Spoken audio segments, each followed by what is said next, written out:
Voilà, c'est parti. La petite voix a démarré l'enregistrement. Bonsoir à tous.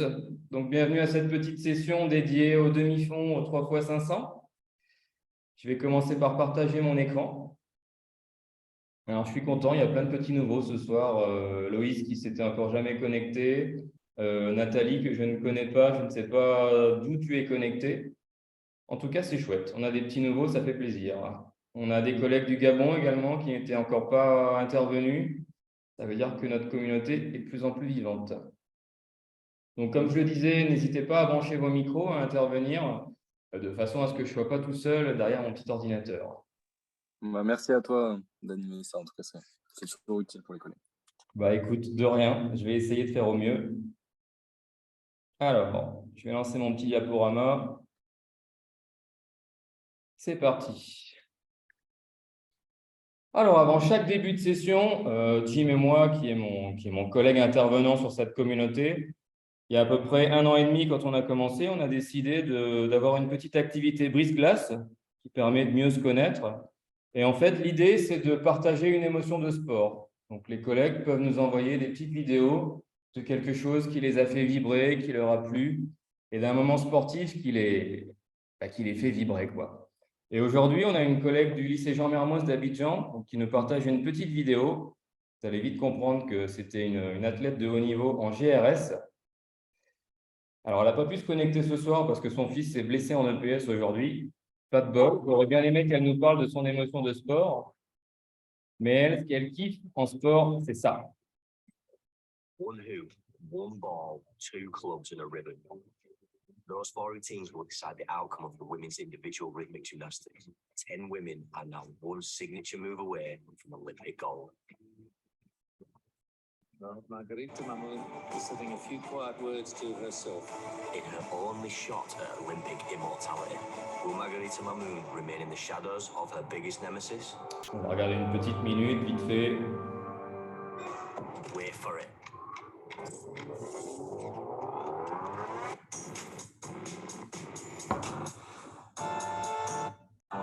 Kane story being the perpetual bridesmaid of her teammate, Yana Kudryavtseva.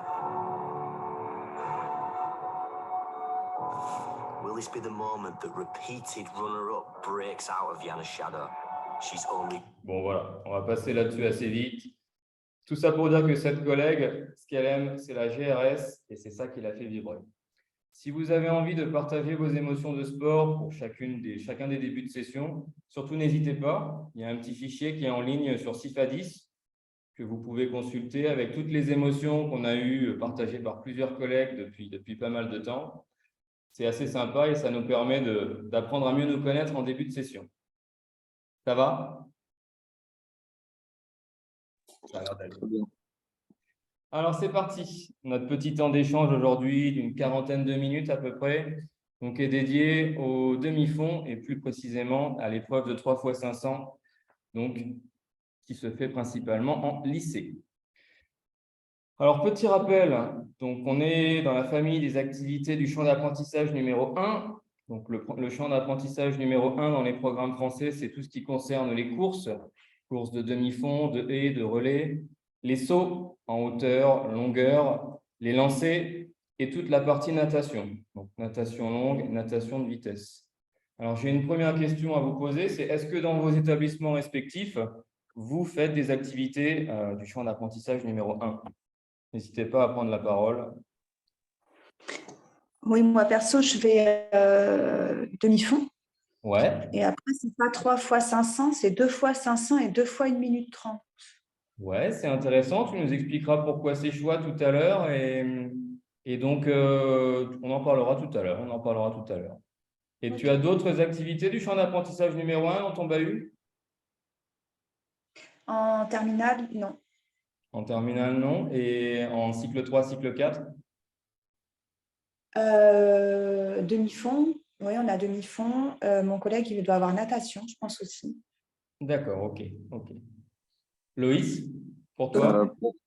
Pour ma part, moi, je fais des épreuves combinées, lancer, saut dans les classes de 6e et 5e.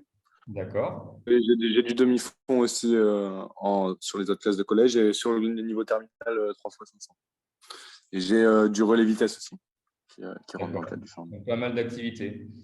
Pour les collègues du Gabon, vous avez un petit peu de champ d'apprentissage numéro 1 de programmer. Bon, je fais souvent des petits sauts avec la classe de CP, parce que c'est ma classe que je tiens, oui. Et la course de vitesse aussi, deux fois 1 minute 30. D'accord, d'accord. Donc, tu en as chez toi. Et Franck, pour toi, c'est la même chose? Je ne sais pas si tu nous entends, si ton micro est branché. C'est pas grave, on va passer à la suite. Donc, toujours dans ces petits rappels par rapport au champ d'apprentissage numéro 1. Donc, les courses, les sauts, les lancers qui nous intéressent. On est sur des activités de production de performance. On cherche à avoir un record de temps ou un record de distance en ce qui concerne les lancers. Donc ça fait partie des activités du champ d'apprentissage numéro 1, qu'il ne faut bien sûr pas confondre avec la course de durée que l'on retrouve dans le champ d'apprentissage numéro 5. Donc, champ d'apprentissage numéro 5 qui est apparu il y a quelques années dans les programmes de PS et qui, lui, vise à renforcer des mobiles de pratique.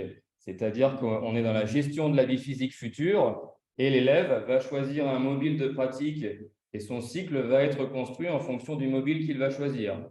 Par exemple, je veux faire de la course de durée pour me tonifier et parce que je veux éventuellement chercher à maigrir, par exemple. C'est un mobile de pratique. Donc, on n'est pas du tout dans le champ d'apprentissage numéro 1 sur ce mobile-là. Si vous voulez des documents sur le champ d'apprentissage numéro 5, on vous en a mis ici sur le lien. Je vous ferai passer la petite slide. Alors, le demi-fond et le 3x500, de quoi parle-t-on? Donc, c'est l'ensemble des activités et des courses qui sont comprises entre 400 mètres et 10 000 mètres. En EPS, on différencie Cazorla, qui est un chercheur, différencie le demi-fond court, c'est-à-dire l'ensemble des courses qui sont comprises entre 800 et 1500 mètres, du demi-fond long, que l'on ne retrouve pas vraiment en EPS, c'est-à-dire les courses qui sont comprises entre 3000 et 10 000 mètres. Donc là, j'ai fait une petite estimation des distances qui sont parcourues par mes sixièmes à moi.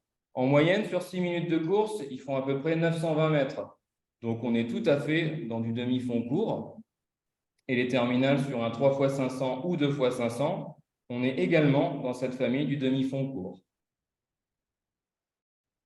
C'est la petite slide suivante. Alors, ce qui est intéressant, c'est de voir un petit peu ce que pensent les élèves du demi-fond et du 3x500. Donc, pour ça, je vous ai fait une petite vidéo qui est assez éloquente, que je vais vous passer tout de suite.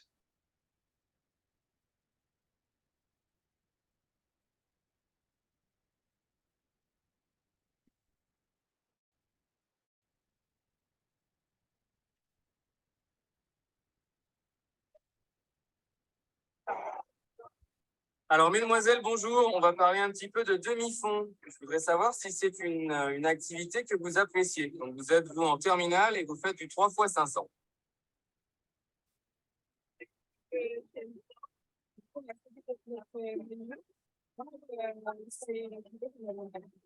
Ok, c'est une activité que vous aimez bien. Est-ce que quelqu'un d'autre veut dire quelque chose?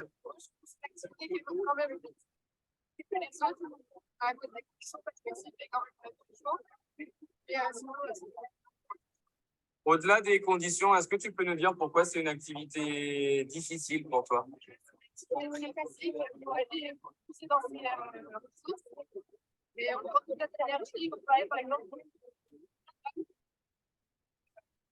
Donc, par rapport aux autres activités, tu penses que c'est une activité où c'est plus difficile d'avoir une bonne note? Ok. Est-ce que vous voulez rajouter quelque chose? Est-ce que c'est une activité qui vous semble plus difficile à comprendre par rapport aux notions qu'on a pu aborder scientifiques que les autres activités?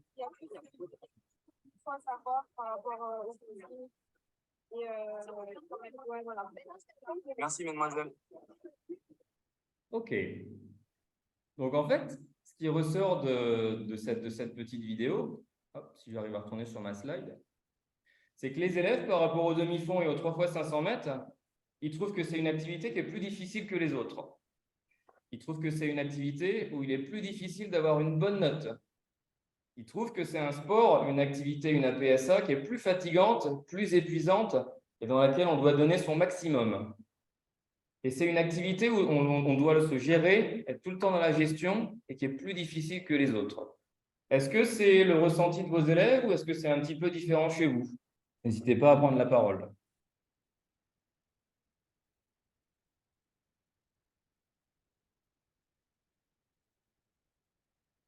C'est une activité pour mes élèves, c'est souvent une activité, surtout de manière générale, qui est difficile, où il y a beaucoup de préjugés négatifs des élèves en amont, qui sont pas forcément pressés de pratiquer. Donc Ouais, quels sont c'est ces difficile préjugés? en début de cycle de souvent bah, justement lié à la difficulté de l'épreuve, au fait on va être fatigué. Donc c'est important d'essayer le début et l'accroche, je pense qu'il est important. Et il y a souvent aussi des élèves qui ont souvent été en difficulté dans ces épreuves-là, soit dû au fait qu'ils ont une mauvaise, des qualités physiques moindres ou des difficultés physiques. Et c'est des élèves souvent qui ont encore plus d'appréhension que les autres en amont d'un cycle. Et donc c'est des élèves qu'il faut avoir une attention particulière, sinon ils peuvent vite lâcher. C'est des C'est cycles vrai où ils qu'il y peuvent a un facilement espèce avoir de des mythe, dépenses. il y a un espèce de mythe autour de cette épreuve de 3 x 500, hein. Les élèves en ont peur. Les élèves en ont peur. OK, je vous ai mis 2 ou 3 autres petites vidéos où les élèves, globalement, j'ai pris des élèves de terminale, des élèves de première et des élèves de troisième, et ils nous disent tous exactement la même chose. C'est-à-dire le demi-fond, c'est quelque chose de fatigant, c'est quelque chose qui est difficile, c'est quelque chose où on n'arrive pas à avoir vraiment des bonnes notes, c'est quelque chose qu'on n'aime pas trop. Et il y a un truc qui est assez intéressant, surtout dans la vidéo des petits et des troisièmes, ils disent des fois, on ne comprend pas pourquoi on court.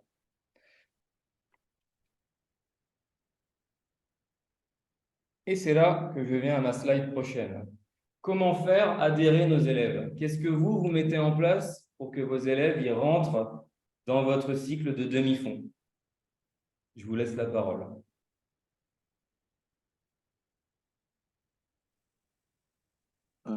Pour moi, par rapport aux classes de 6e, 5e, le fait que ça soit en combiné et qu'il y ait le lancé avec, Ça les motive ça, vraiment. ça aide beaucoup les élèves. Parce que déjà, dans le travail d'une leçon, il y a aussi une partie qui est du coup liée au lancer, en fait, où on peut intégrer une partie course dedans, mais qui est cachée. Et puis après, dans le travail, ça le rend un peu plus intermittent malgré tout. Et du coup, ils sont pressés aussi de faire ces lancers-là. Et du coup, il y a aussi un intérêt qui est déporté vers ça. Ok, donc Et en fait, pour, finalement, ce qui les motive dans ton cycle, courir-lancer, c'est plutôt la partie surtout, lancer que la partie courir. souvent quand même. Mais du coup, en fait, ils se donnent vraiment à fond dans la partie lancée aussi parce qu'il y a le courir par rapport à ça. Après, sur mes autres classes, moi, le levier que j'utilise beaucoup aussi, c'est vraiment de faire comprendre que même si on est dans le champ d'apprentissage 1, dans les compétences qui sont évaluées, il y a beaucoup de compétences qui sont pas liées que à la performance de l'élève et à sa performance pure de distance, parce que souvent les élèves, ils voient que cet élément-là. Donc, c'est de les rassurer aussi beaucoup en début de cycle par rapport à ça, de leur faire comprendre que voilà, ils vont viser des objectifs qui sont liés aussi à leurs possibilités à eux, qu'on va Un avoir travail individualisé, ok. la gestion de l'allure qui est vraiment la compétence fondamentale qu'on cherche à apprendre, plus que la performance qu'on ne va pas vraiment transformer en EPS. Je parle pour les classes qui ne sont pas à évaluation, c'est un peu différent pour le bac. Ok. Bon, c'est très bien ce que tu dis. C'est très intéressant, c'est-à-dire qu'en fait, on peut tout à fait combiner un cycle pour motiver nos élèves, avoir des courses, des sauts, des lancers. Et moi, je vous propose également quelques petites pistes. C'est d'avoir un cycle en demi-fond qui soit hyper explicite. C'est-à-dire, voilà, dès la première séance, on va exposer à nos élèves ce qu'on va faire. On va courir 3 minutes, 6 minutes, 10 minutes. Ça dépend ce que vous avez choisi, ça dépend de vos choix d'équipe. Mais l'élève, il doit savoir exactement ce qu'il va devoir faire, où il va devoir aller et ce qu'on va mettre en place pour qu'il puisse progresser. Et là, Loïs, ce que tu disais, c'est intéressant. Je pense que dès la première séance, pour rassurer les élèves dans ce type d'activités qui font un petit peu peur, ça va être de dire, voilà, nous, on va mettre en place des tests pour connaître vos capacités physiques et chacun va pouvoir progresser à son rythme et chacun va travailler en fonction de ses capacités qui lui sont propres. Et je pense que cette explicitation dès le départ peut permettre aux élèves de les débloquer un petit peu, du moins pour ceux qui ont peur. Alors, il faut également, à mon sens, une évaluation qui soit la plus explicite possible. C'est-à-dire que le gamin, quand il court, quand il a fini sa course, que ce soit son évaluation diagnostique, son évaluation formative ou sa sommative, il faut que le gamin il sache « j'ai fait telle distance en tant de temps », il faut qu'il sache ce que ça va lui donner, qu'il puisse avoir une idée de son résultat qui soit quasi instantané. Donc, c'est à nous de mettre en place des indicateurs qui lui permettent de savoir s'il a réussi ou pas. Ensuite, on peut essayer pendant ce cycle de donner des stratégies aux élèves pour pouvoir réussir. À votre avis, qu'est-ce que j'entends par stratégie? Dans la course, je veux dire.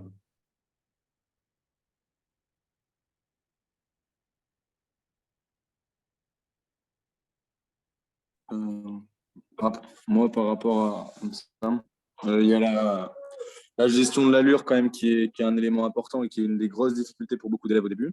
Après, que j'essaye de rendre la plus lisible justement avec les observateurs pour que ça soit facilement lisible, que directement après la course, ils puissent avoir un feedback par rapport à ça.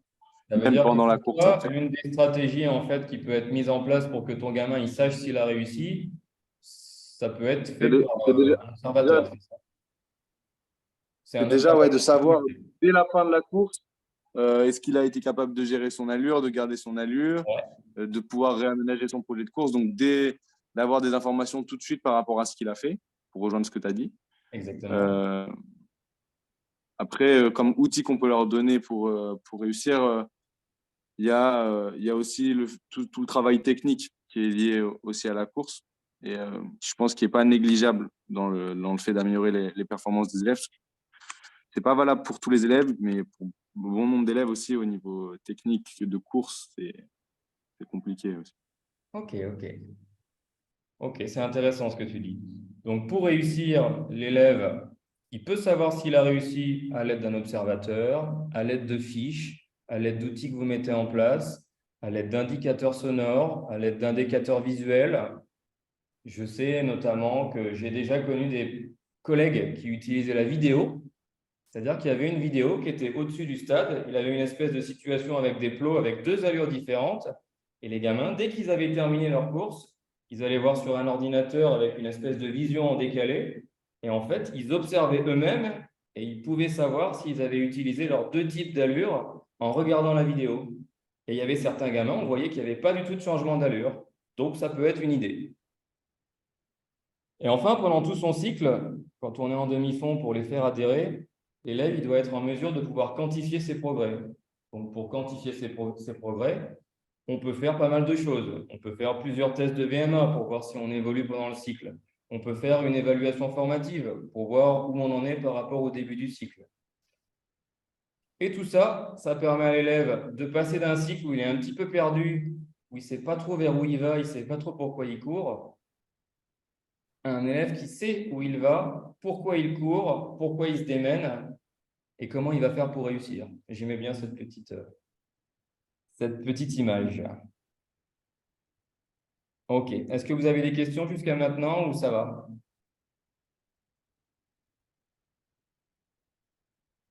Ça a l'air d'aller. Alors, on va parler plus spécifiquement du 3 x 500 mètres. Alors, justement, cette épreuve un petit peu mythique, c'est un pur produit scolaire. Ça veut dire que ça n'existe pas dans le fédéral. En fédéral, on a du 800, du 1000, du 1500. Mais ce 3 x 500 mètres, c'est vraiment une épreuve qui a été adaptée en scolaire. Elle est apparue à peu près aux alentours des années 2000. Et depuis les nouveaux programmes de lycée de 2019, on n'a plus aucune obligation de programmer du 3 x 500 mètres. C'est pour ça que certains collègues ont du 2 x 500, du 2 x 2 minutes, du 3 x 2 minutes. J'ai vu tout un tas de choses. Il n'empêche qu'on a toujours un petit peu cet esprit 3 x 500 qui est présent dans beaucoup d'établissements. Alors bien sûr, il est adapté au nouveau programme, c'est-à-dire qu'on vise à l'atteinte d'attendus de fin de cycle, un AFL 1, un AFL 2, un AFL 3. Je voudrais savoir un petit peu pour vous, quels sont les différents types d'épreuves que vous avez dans vos établissements. Donc Amandine, toi par exemple, tu me disais tout à l'heure que tu avais autre chose que du 3 x 500 mètres. Oui, moi, c'est 2 fois 500 et 2 fois 1 minute 30, effectivement. Ok. Pourquoi 2 fois 1 minute 30, c'est pour qui? C'est pour quel type d'élève? les terminales? Les C'est terminales? l'épreuve de terminale de bac. Pourquoi? Parce que j'ai cru comprendre que nous, dans l'académie, on est régi par l'académie de Toulouse Ouais. et les 3 fois 500, j'ai cru, pour moi, ils ne voulaient plus trop qu'on le fasse en fait. Il fallait qu'on évolue un peu, il fallait qu'on Donc, change c'est un peu. eux qui vous ont guidé vers ce changement d'épreuve, c'est ça? Donc, bah, moi, après, tu sais, je suis nouvelle dans l'académie, j'arrive juste et du coup, j'ai regardé ce que faisaient les autres collègues. Je me suis, voilà, j'ai fait comme les autres collègues pour que D'accord, d'accord. ce Et soit donc, validé. 2 fois 1 minute 30, dans l'attendu de fin de lycée numéro 1, il se passe quoi? Et bien, du coup, en performance, du coup, j'ai attendu de fin lycéen, là, j'ai 3 points sur le 500, sur le meilleur 500 et 3 points sur la meilleure distance d'1 minute 30. Sur la première partie d'attendu de fin lycéen. D'accord, ok. Sur Au la niveau, deuxième partie, ça va être la différence entre les deux. L'écart entre les 2 fois 500 et l'écart entre les 2 fois 1 minute 30. d'accord, ok. Et ça s'organise comment du coup? C'est en termes de distance, hein? En termes de distance d'écart de distance parcourue? Eh bien, le premier en écart de temps et le deuxième en écart de distance. D'accord, ok. Voilà. Après, moi, j'arrive fraîchement dans l'école. Je l'ai encore jamais mis en place là, et je débute mon cycle là seulement. Je commence là en ce moment. Donc, j'ai pas beaucoup de recul sur. Voilà, c'est ce que j'ai mis en place, c'est l'évaluation de bac, parce que c'est l'évaluation qui était la plus représentée, ou en tout cas de ce que j'ai vu chez mes collègues, mais je n'ai pas encore de retour sur ça. D'accord. Au niveau de l'AFL2, tu as réfléchi un petit peu à ce que tu allais leur demander, leur proposer à tes élèves? Alors là, attendu de fin de lycée 2, il y a tout un carnet d'entraînement à remplir. D'accord. Où ils vont devoir réfléchir justement sur les séances qu'ils vont faire. Et puis aussi, ils vont devoir me dire avant l'épreuve de bac la distance qu'ils vont faire sur le temps qu'ils vont mettre sur leurs 500 mètres. Il y a un D'accord. Ils projet. vont devoir prédire un petit peu ce qu'ils vont faire en fonction de ce qu'ils réalisent pendant leur cycle, c'est ça? Voilà. Ok. Et la Et attendez, FL3, donc la gestion des rôles, quels sont les rôles que vous avez, vous? on a comme rôle observateur et chronométreur. D'accord, ok. Et l'observateur, quel est son job? L'observateur, ça va être aussi remplir toutes les fiches, justement, aider à remplir, compter le nombre de plots, etc., les distances, aider l'élève qui va courir sur le chronométrage, aussi sur la distance que tu as fait, des choses comme ça. Fiche D'accord, d'observation. Ouais. super. Je te remercie, Amandine. Loïs ou Franck, est-ce que vous avez une épreuve un petit peu différente chez vous? Moi, je suis au primaire, donc le 3 Toi, tu es au fois primaire, Franck, 500, je moi, je comprends. ne l'ai pas encore fait. Je ne l'ai pas encore fait. Je suis beaucoup plus dans la course de vitesse Ouais. parce que ouais, dans mon établissement, on n'a pas assez de place pour faire du 500 3 fois. Alors, rassure-toi, dans la suite de ma petite présentation, on va avoir pas mal d'infos pour le primaire, notamment à quoi ça peut servir le demi-fond et pourquoi on peut faire du demi-fond. Donc, je vais aussi avoir des documents pour toi qui pourront t'aider pour la construction de tes cycles. OK? Ok, merci. Loïs, chez toi, 3 fois 500? Ouais, c'est ça. Chez moi, c'est 3 fois 500. Moi, je viens d'arriver du coup dans ce lycée. C'est ce qui était fait avant et je ne l'avais jamais enseigné non plus en amont le 3 fois 500 dans mes années précédentes. Mhm. Du coup, j'ai fait l'épreuve, j'ai préparé l'épreuve bac. Et c'est vrai que maintenant que je viens juste de commencer, là, j'ai eu qu'une séance pour mon 3 fois 500. Je pense que si je devais refaire l'année prochaine, je changerais peut-être un petit peu le format de l'épreuve.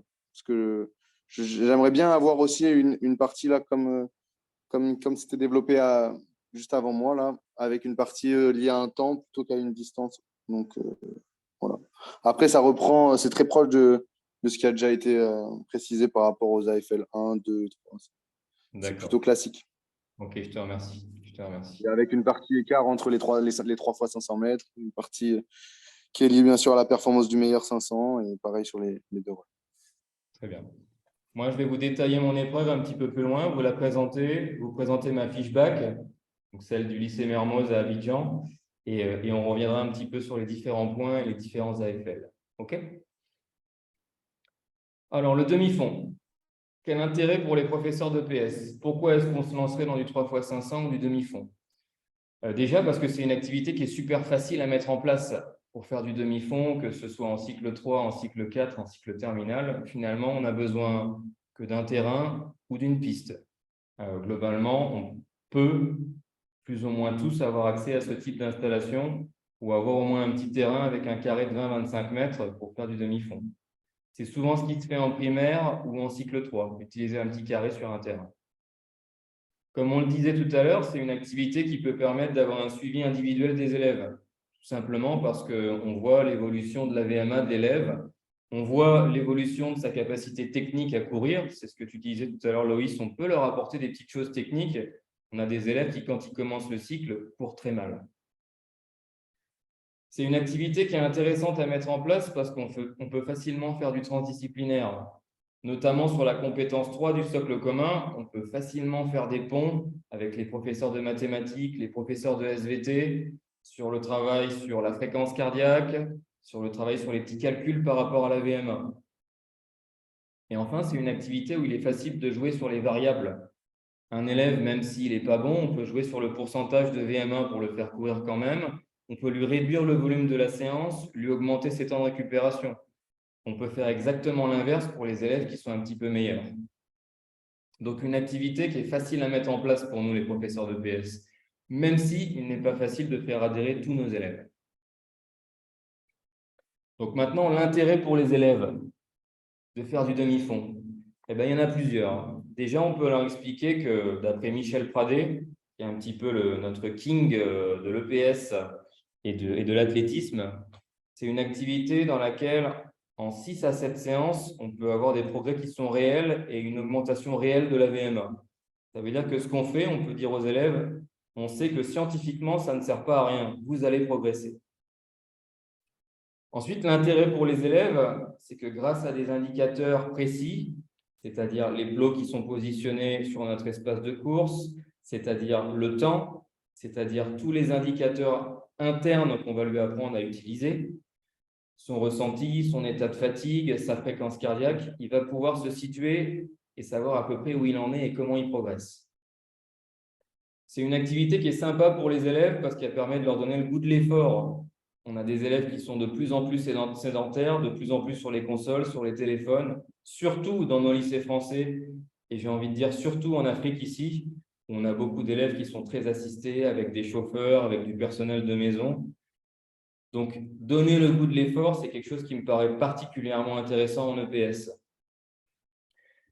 Et puis, je vous avais mis un petit document, je ne sais pas si je vais réussir à vous le grossir, que j'avais récupéré via les syndicats, qui disait qu'en quelques années, nos élèves qui sont de plus en plus sédentaires, ils ont perdu 25% de leur capacité cardiovasculaire et on a seulement 14% des garçons et 6% des filles qui font une activité physique quotidienne. Ça veut dire qu'on a vraiment des élèves de plus en plus sédentaires et que faire de l'EPS et faire du demi-fond, c'est vraiment utile pour nos élèves.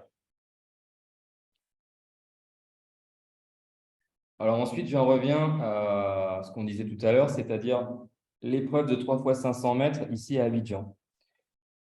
Donc, je vous ai mis ma fiche bac, donc, qui est validée par l'Académie de Rouen, que vous pourrez aller voir, consulter, il n'y a pas de souci. Vous pouvez également vous baser dessus si vous avez envie de prendre des éléments, si vous avez des choses qui vous intéressent. En gros, c'est assez classique. Un attendu de fin de lycée 1 qui est lié à une production de performance. Donc, la course 1 que va faire l'élève, c'est sa performance, avec un barème différent pour les filles et les garçons. Et cette course 1, elle est évaluée sur 12 points. Ensuite, toujours dans cette AFL 1, on va avoir une partie efficacité technique. Donc, on va faire course 1 moins course 2, dans le cas où l'élève aurait choisi de faire 2 courses, ou alors course 1 moins course 3, dans le cas où l'élève aurait choisi de faire 3 courses. Les élèves, pourquoi ils choisiraient de faire 3 courses? Tout simplement parce qu'à la course 2, si un élève choisit de faire 3 courses, eh ben, il peut tout simplement trottiner. Et ça peut lui permettre d'avoir plus de récupération pour faire une meilleure performance ou une performance égale entre la course 1 et la course 3. Donc, c'est à lui de choisir s'il veut gérer son effort sur 3 courses ou sur 2 courses. Je vous ai mis un exemple de petite fiche que j'utilise pour savoir un petit peu comment les élèves fonctionnent, qui mettent leur temps à la course 1, à la course 2, et puis ils essaient de voir en fonction du barème que je leur donne, la note que ça leur fait. Ensuite, la FL2. Donc, la FL2, l'élève a des choix qui sont possibles, c'est-à-dire son barème. Il peut choisir de mettre son attendu de fin de lycée 2 sur 2 points, sur 4 points ou sur 6 points. Et la FL2, ça correspond au cahier d'entraînement, c'est-à-dire ce dont tu parlais tout à l'heure, Amandine. Ça correspond à l'engagement de l'élève pendant le cycle et à sa capacité à s'échauffer, à récupérer activement pendant l'épreuve. Alors justement, ces cahiers d'entraînement, comment ça s'organise chez vous? C'est quelque chose qui est encore très flou depuis les nouveaux programmes et on a un petit peu l'impression que chaque établissement fait un petit peu comme il peut pour mettre en place ces cahiers d'entraînement. Donc, comment vous faites, vous? Qu'est-ce que vous demandez aux élèves?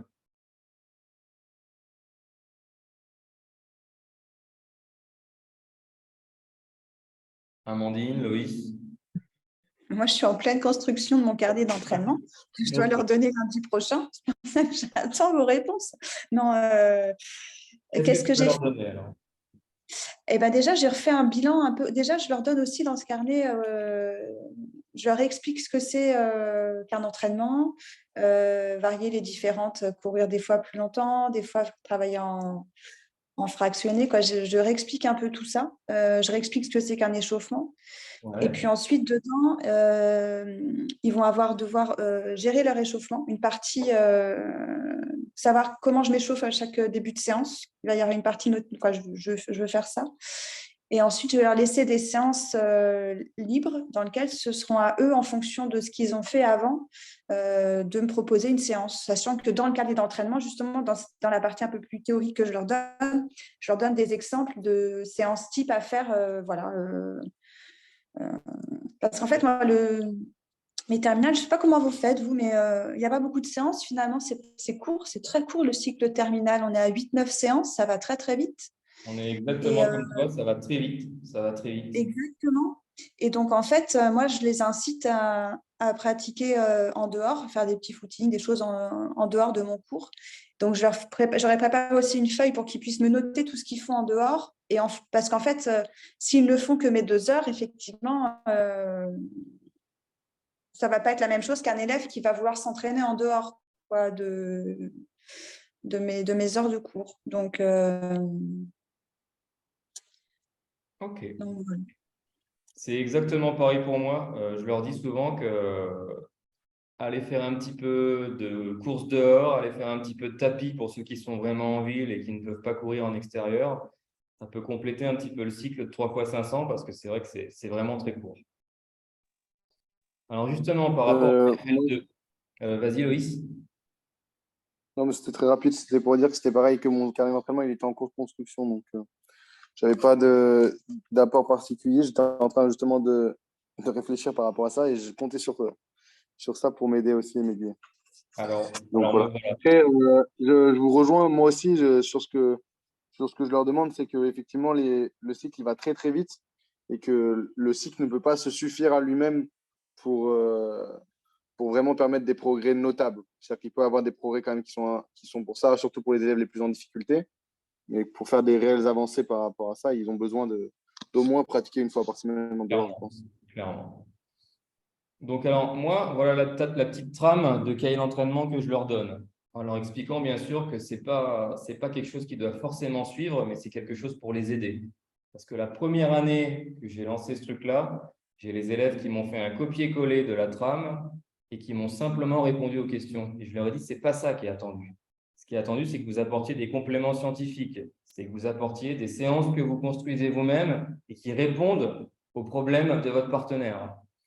Donc, c'est une trame dans laquelle je leur dis, voilà, à chaque leçon, qu'est-ce qu'on a fait? Quel a été le travail proposé? Quel était l'objectif de cette situation selon vous? Et des fois, je vous assure qu'on a des réponses qui sont vraiment, vraiment, vraiment tordues. Ça veut dire que l'élève n'a pas du tout compris ce qu'on lui faisait faire. Donc, je trouve intéressant de poser cette question, c'est-à-dire pourquoi est-ce qu'on a fait ce travail-là? Je leur demande leur ressenti, je leur demande à quoi ça sert, qu'est-ce que c'est qu'un test de VMA, pourquoi cette notion elle est importante. Je leur pose des questions et j'essaie de les guider au maximum. Sur leurs pronotes, je leur donne tout un tas de documents scientifiques. Comme tu le fais, Amandine, je leur donne des petits documents d'aide sur l'entraînement. Je leur redonne des petits documents pour comprendre un petit peu les réservoirs, c'est-à-dire tout ce qui est aérobie, anaérobie lactique, anaérobie, etc. Je veux qu'ils comprennent quels sont les réservoirs et ce qu'on fait en 3 fois 500 mètres. Je leur demande dans leur cahier d'entraînement de me les donner, ces apports, de dire qu'est-ce que vous avez compris par rapport aux filières. Donc, ce petit document, vous pourrez le consulter, bien entendu. Ça peut être pas mal pour vous qui êtes en train de construire vos cycles. À chaque leçon, je leur demande ce que vous avez fait, pourquoi vous l'avez fait. Tu le donnes au format. Ouais, je le donne au format PDF et vous avez une bibliothèque donc, que vous pouvez consulter depuis Cifadis. Vous verrez, vous avez dans Cifadis un petit lien. Vous avez simplement à cliquer, vous tombez là-dessus. Vous pouvez aller dans le champ d'apprentissage numéro 1 et tous les documents dont je vous parle, ils sont dans 3 fois 500 mètres. Donc, je vous en ai mis une quinzaine, dont le cahier d'entraînement. Donc, voilà, si ça peut vous guider, vous aider, c'est quelque chose qui fonctionne à peu près bien, qui, à mon avis, peut encore être modifié, mais qui est pas mal. Donc, comme je le disais, le cahier d'entraînement, c'est un journal où l'élève doit rapporter toutes les séances vécues lors du cycle, où il peut également construire des séances pour les élèves qui sont les meilleurs. Un journal où l'élève doit apporter des éléments de réflexion personnelle. Un journal où l'élève peut apporter des éléments scientifiques supplémentaires. Ils ont tout à fait le droit de faire des recherches. Attention, ce que je leur dis souvent, il y en a qui font des recherches, qui nous sortent un truc sur Wikipédia, un pavé, mais je suis sûr qu'ils ne savent pas ce que ça veut dire. Un journal où l'élève expose son plan de coaching, c'est-à-dire l'élève avec qui tu travailles, avec qui tu vas passer ton bac, a tel problème, tu peux lui proposer 1, 2, 3 séances qui vont lui permettre de s'améliorer. L'idéal, ça serait même que l'élève soit en mesure, pendant le cycle, de pouvoir proposer la séance qu'il a fabriquée à son pote. Comme tu le disais tout à l'heure, Amandine, quand on a 8 ou 9 séances, moi, pour l'instant, je n'ai pas réussi à faire plus d'une séance où je dis aux élèves, voilà, vous montrez ce que vous proposez à votre camarade et vous essayez de le mettre en œuvre. Mais dans l'idéal, il faudrait essayer de tendre vers 2 ou 3 séances qui sont vraiment conduites par les élèves eux-mêmes. Dans le journal, je leur demande également dans leur carnet de bord de mettre le barème qu'ils ont retenu pour les évaluations et de me présenter les évaluations. Parce qu'on se rend compte que le jour du bac, il y a certains élèves, on leur demande la FL1, la FL2, la FL3, ça correspond à quoi? Et certains sont incapables de répondre. Je vous ai mis également dans les documents un cahier d'entraînement d'un élève que j'ai classé dans le degré 4 au bac l'année dernière, qui est super bien fait. Alors, il était relié, je n'ai pas réussi à bien le scanner, mais on peut quand même lire. Là, l'élève nous avait vraiment fait un truc au top, avec des apports scientifiques, avec des dessins, avec une proposition de fiche coaching qui est intéressante, avec tout un tas de choses que j'ai trouvé géniales. Donc, je vous le partage. Vous regarderez, vous pourrez le lire en détail. Celui-ci, je l'ai trouvé vraiment pas mal. Ça va jusqu'à maintenant? Des remarques, des questions? Non, mais c'est super que tu nous apportes une trame. C'est vrai, parce que pouvoir, voilà, par rapport à ce qu'on fait nous, pour le compléter, c'est très bien. Et moi, j'ai une question par rapport justement à ces séances très courtes. Parce qu'en fait, sur nos évaluations, on a tous un peu aussi, on a un peu de régularité, par exemple, savoir un peu combien tu vas faire sur un 500 ou être régulier entre les deux 500. Ouais. Et puis, et moi, du coup, ça Alors, je t'ai perdu. demande aussi se juger et à la progressive. Ah, tu m'entends plus? Vous Amandine, m'entendez là? tu m'as dit ça me demande et après ça a coupé. Si tu peux répéter, s'il te plaît. Eh bien, en fait, à la fois préparer un élève sur une régularité sur son 500 mètres, se connaître sur 500 mètres, etc., ça demande aussi une répétition sur le 500 mètres en tant que tel. Mais à la fois, pour progresser sur son 500 mètres, ça demande aussi de travailler sur des séances plus fractionnées, en footing, etc. Et finalement, comment vous répartissez, vous, les différentes séances? Vous m'entendez ou pas? Ouais, Non? alors je vais te proposer une trame de cycle juste après. Moi, ce que je fais, c'est que j'essaie d'alterner, de faire 1-2 séances de fractionné et une séance où on revient sur la production d'un 500 mètres pour que l'élève y voit à chaque fois, j'en suis là, j'en suis là. Et surtout, ça permet aux élèves de faire du lien entre le travail fractionné et ce à quoi va servir cette allure pour courir un 500 mètres. Parce que j'ai l'impression qu'il y en a qui sont complètement perdus, qui se demandent pourquoi on fait ces séances de fractionné à 110, 120, 130. Donc, j'aime bien faire des retours sur soit en fin de leçon, soit sur une leçon, enchaîner les 500 mètres pour que les élèves comprennent que ce qu'on a travaillé sur le travail fractionné, c'est l'allure qu'il va falloir adopter sur le 500 mètres. Je te proposerai une trame de cycle juste après, de celui que je viens de terminer là. OK? Alors ensuite, je vous détaille également Super, la merci. FL3. Ouais, Amandine. Je vous détaille Non, non, également rien. la FL3. Donc, chez nous, l'élève est évalué sur les rôles de coach, comme on l'a dit un petit peu avant, là, c'est-à-dire qu'il doit proposer dans son cahier d'entraînement au moins 1 à 2 séances d'entraînement à son camarade et éventuellement être capable de lui proposer même en EPS sur 1 ou 2 séances. Et le rôle d'officiel. Le rôle d'officiel, ça va être tout ce qui est chronométrage et tout ce qui est gestion de la course de son camarade. Mais je pense qu'on retrouve ces rôles à peu près dans chacune de vos fiches. Alors ensuite, Amandine, je vous ai proposé un petit peu ma trame de cycle, donc qui a l'air de fonctionner à peu près. Ce n'est pas ce qu'il faut faire forcément, mais en tout cas, ça a marché plutôt bien ici sur Abidjan. Sur la première séance et la deuxième séance, puisqu'on a toujours des élèves absents, des élèves blessés, des élèves pas là, je fais 2 tests de VMA différents.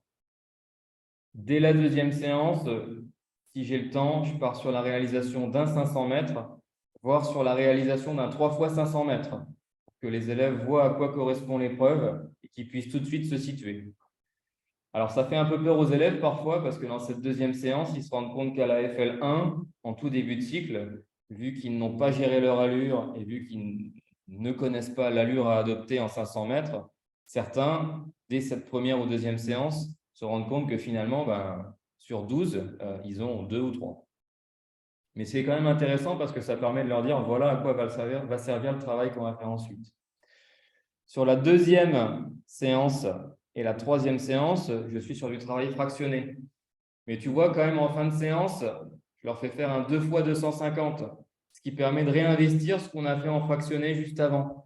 Et que les élèves puissent se dire, voilà, ce travail fractionné qu'on a fait sur une petite distance, sur un petit temps, c'est celui qu'on va devoir, cette allure qu'on a appris pendant le fractionné, on va devoir la réutiliser sur 250 mètres, sur 500 mètres. Pour chacun des élèves, en fonction de leur niveau et de leurs envies, à l'issue du test de VMA, quand je fais le travail en fractionné, je leur propose de faire à 110, 120 ou 130% de VMA. Ça veut dire que les élèves qui sont les moins forts ou qui ont moins de capacité physique peuvent travailler à l'allure qui leur convient le mieux. Et je leur laisse faire des tests. Donc, par exemple, des gamins qui sont super sportifs et qui font un peu d'athlé, eh ben, les élèves, ils me disent à 110%, je m'ennuie, ça ne va pas. Ils passent tout de suite à 130 et tout leur cycle ensuite est construit sur une allure de 130% de VMA. Je ne sais pas si vous leur proposez différents